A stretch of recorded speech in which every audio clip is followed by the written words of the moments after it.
सभी को जय जिनेंद्र।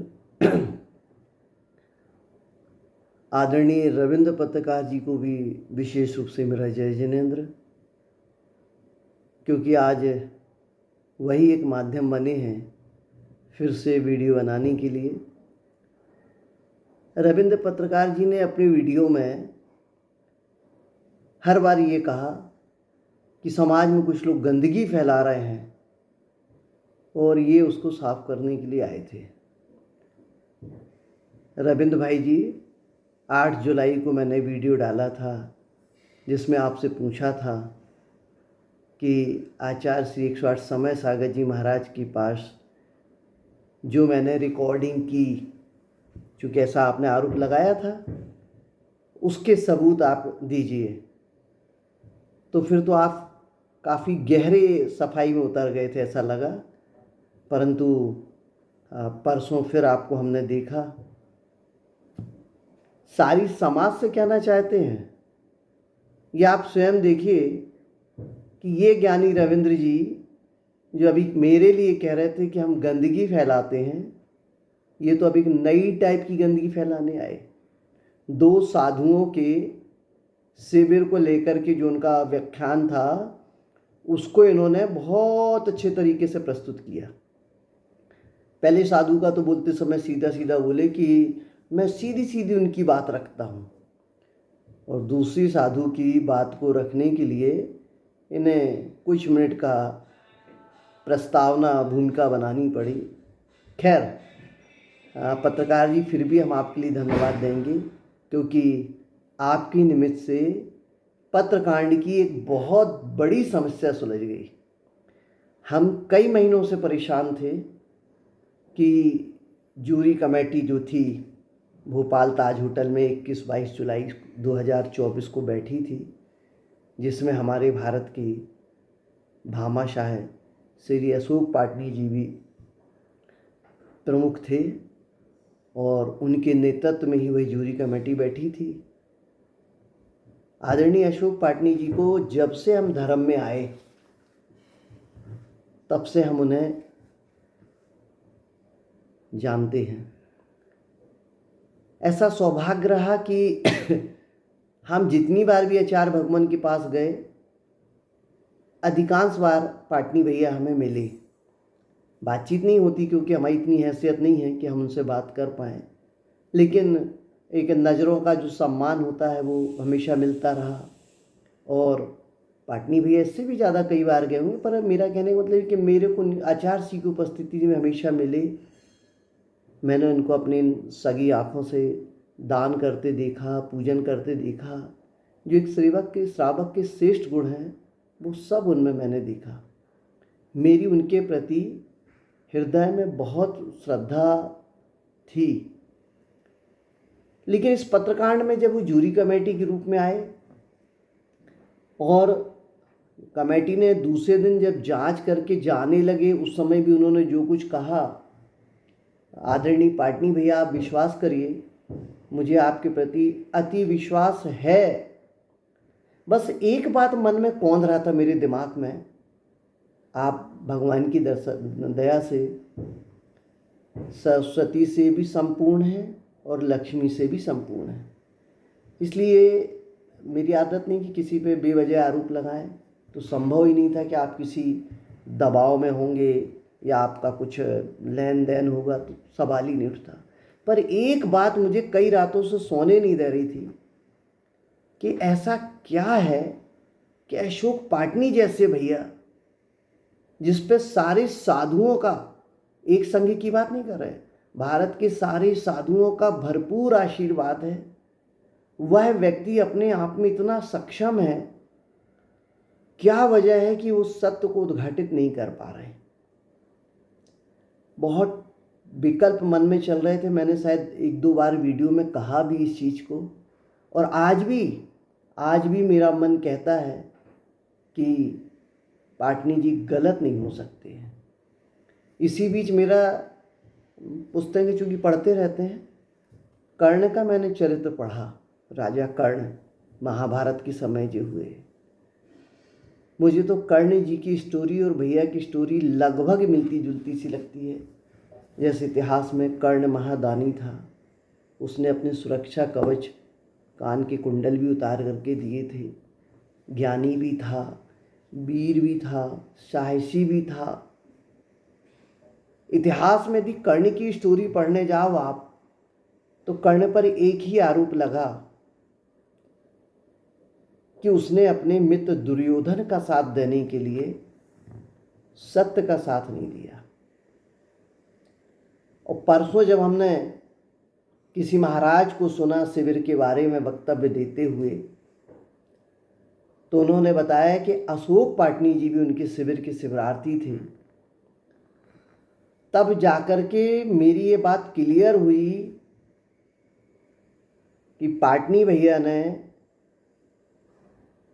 शिविर की जो गुरु दक्षिणा है वो इस रूप में चुकाई है।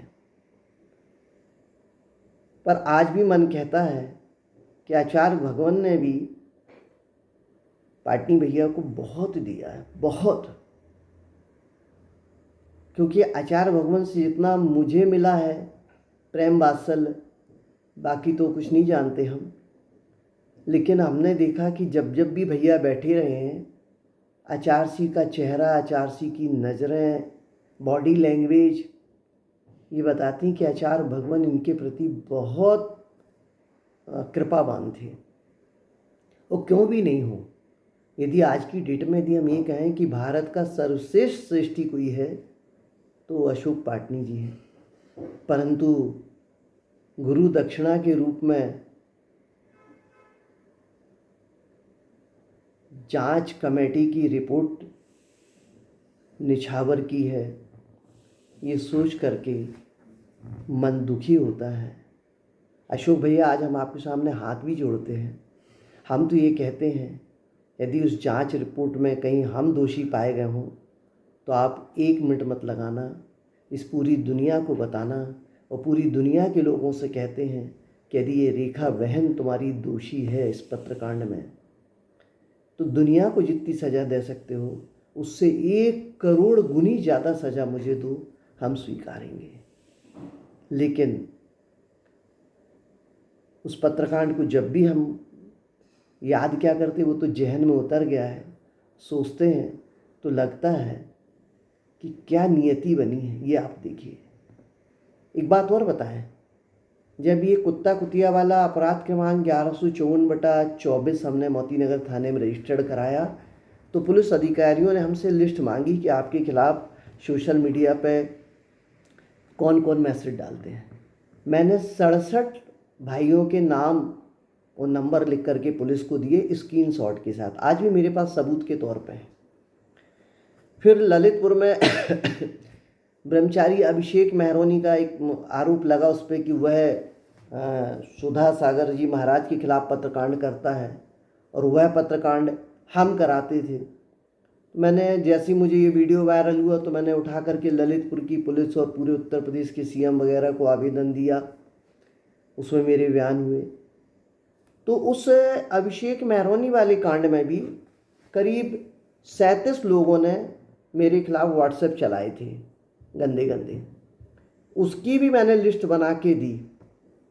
आप ताजुब करेंगे, मतलब 67 63 यहाँ, 67 37 वहाँ, ऐसे लगभग 100 करीब हो रहे हैं नाम। अब ये चूँकि 2 दिन पहले वीडियो आया शिविर वाला, आप ताजुब करेंगे कि वो जो 100 नाम अभी तो मैंने दिए नहीं, मैंने तो साल 6 महीने पहले दे दिए। वो लिस्ट पुलिस के पास है। हम चाहेंगे दर्शकों से कि वो लिस्ट आपको कहो तो हम भी उपलब्ध करा देंगे, नहीं तो पुलिस से सूचना के अधिकार में मांग करके देखिए। उस 100 लिस्ट में जितने मैंने नाम दिए हैं वो 2 ही लोग हैं उसमें, या तो शिविर के शिविरार्थी हैं या सांगानेर के विद्यार्थी हैं। मुझे ये भी लगा कि ये ट्रेनिंग विशेष शिविर में दी जाती है क्या। एक छोटी सी कहानी से अपनी बात समाप्त करते हैं। एक बच्चे के साथ उसकी माँ थी और सास ससुर थे, मतलब बच्चे के दादा दादी बूढ़े हो गए थे और उनके हाथ कँपने लगे थे। तो जब भी कुछ खाते पीते थे, कँपते हाथों से चीनी मिट्टी के बर्तन उठाया करते थे तो हाथों में कंपन के कारण बर्तन गिर जाते थे। तो उस बहू ने उन सास ससुर के लिए लकड़ी के बर्तन बनवाए थे और सास ससुर को जब वो लकड़ी के बर्तनों में खाना परोसती थी तो जो बच्चा था ना, उसने अपनी माँ से पूछा कि माँ, अपन दादा दादी को लकड़ी के बर्तन में खाना क्यों देने लगे? तो माँ ने बताया कि बेटा, इनके हाथ पैर कपते हैं और देखो कितने बर्तन टूटते हैं, कितना नुकसान होता है। बच्चा तो नादान था, लेकिन नादान का दिमाग बहुत अच्छा होता है। वही बच्चा, कहानी कहते हैं, बड़ा हुआ, नौकरी की, और नौकरी की जो पहली वेतन लेकर के आया, उस वेतन में भी उसने अपनी माँ के लिए गिफ्ट खरीदी। और जो गिफ्ट खरीदी तो वही लकड़ी के बर्तन थे, लेकर के आके अपनी माँ को दिया। माँ बहुत खुश हुई कि आज बेटा मेरे लिए कुछ गिफ्ट लाया है, नई पहली पेमेंट दी। लेकिन माँ ने जैसे ही खोला तो उसमें लकड़ी के बर्तन निकले। माँ अवाक रह गई और पूछा कि बेटे ये किसके लिए लाए हो? तो बेटे ने जवाब दिया कि माँ, आपने बताया था ना कि दादा दादी बूढ़े हो गए हैं, हाथ कपते हैं तो बर्तन टूट जाते हैं। अब देख माँ, मेरी नौकरी लग गई, शादी हो गई, कुछ दिन में तेरा नाती भी आ जाएगा और आप बूढ़े भी हो जाओगे, निश्चित तौर से आपके भी हाथ कपेंगे। इसलिए मैंने सोचा कि लकड़ी के बर्तन लेते चलें। बंधुओं, इतिहास अपने आप को हमेशा दोहराता है, ये ध्यान रखिएगा। जिसने भी गुरुद्रोह किया है, मेरा दावा है, ये जितने भी लोग गुरुद्रोह में लगे हैं, चाहे वो शिवरार्थी हो, चाहे विद्यार्थी हो और चाहे आम भक्त हो, ये कहीं ना कहीं से तो प्रशिक्षण पा रहे हैं। और इस प्रशिक्षण का सीधा सा उदाहरण बता रहे हैं। आचार्य भगवान ने अपने जीवन में कभी भी कुत्ते को कुत्ता नहीं बोला है। परिष्कृत भाषा बोलते थे, श्वान।